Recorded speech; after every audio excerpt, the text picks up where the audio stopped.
Let's continue our down and out series where we're looking at some of the teams that were bounced earlier in the playoffs, recapping their season, and also a big picture view of where they're heading. Today up is the Dallas Stars.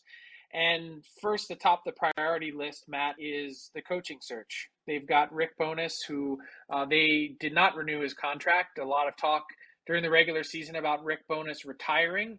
He has made it known since then that although he's not going to be back with Dallas, that he would like to continue as an NHL coach, and he's been around for a long, long time. But there's an interesting offseason coming in the sense for the Stars. They've got some guys to pay. Nick Robertson, coming off an incredible season for the Stars, is probably pretty high up on that priority list after getting the coach done. That's right. And, it's funny. This offseason reminds me a little bit of the situation the Stars were in 2 years ago, where they had three important RFAs. At the time, it was Radek Faksa and Rupi Hintz and Denis Gurianov. And because they had to focus on those RFAs, they really couldn't do much in terms of improving the team. They end up missing the playoffs the following season. They're in a similar boat now where, of course, Jason Robertson and Jake Ottinger, who really spiked his value in the playoffs, they need their big new contracts. I think Jason Robertson especially is going to be the one who gets paid. He's shown he's going to be an elite player in the NHL. So the Stars have to focus on those contracts. They don't have that much cap space. I think it's somewhere in the $17 million range. By the time they get those key RFAs signed, is there that much room to make improvements? And that's before you even factor in the idea of maybe wanting to re-sign John Klingberg.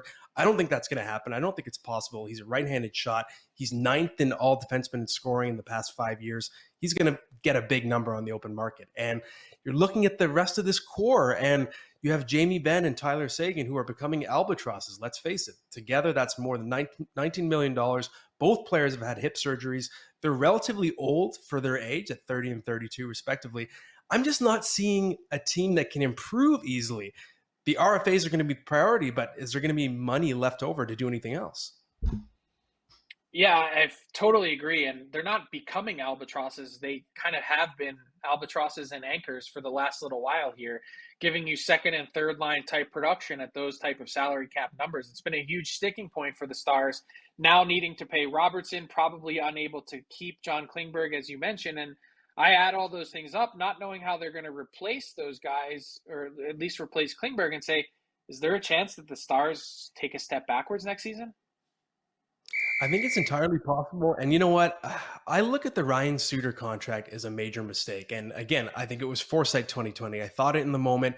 It's not like he had a lot of leverage coming off being bought out, and he's now 37 years old. Why did Jim Nill have to give him 3 years? Now I'm sure you're regretting that contract, because that could be what makes the difference in terms of signing and not being able to re-sign John Klingberg. You have 2 years left now for Suter, who's 37 years old, $3.65 million. I feel like the Stars could really use that money right now. Yeah, it wasn't the dollars, it was the term for Suter that really stood out. And you're right, it's Suter is probably gets you, a little less than half of what it would take to keep Klingberg, and all of a sudden your team's in a tough spot now.